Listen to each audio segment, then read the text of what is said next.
In the year 373 BCE, the Greek city of Helike was swallowed by the sea. In a single night, it went from a prosperous port city to a sunken ruin. But how did it happen? Was it an earthquake, a tsunami, or perhaps a mythical monster? Welcome to my channel, and today let's find out what happened to the ancient city of Helike.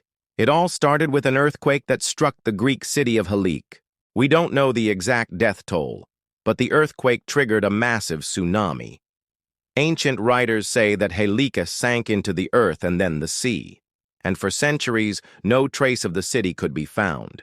It was only referenced by ancient writers like Heraclides and Strabo, who described it as a legendary place of earthquakes and tsunamis. Even Roman texts mentioned Helike as a place that vanished beneath the waves.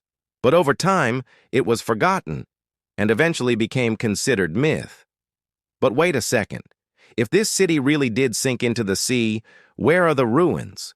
Well, it turns out that Helike may have inspired one of the most famous myths in history.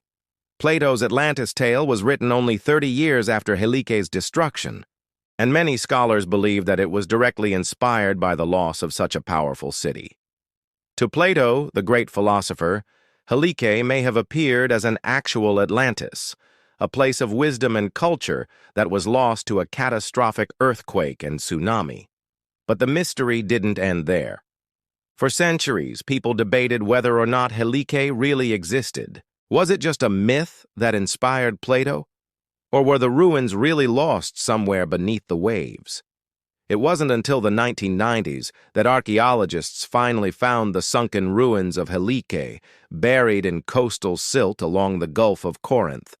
They discovered streets, coins, and pottery that all matched the ancient descriptions of the lost city.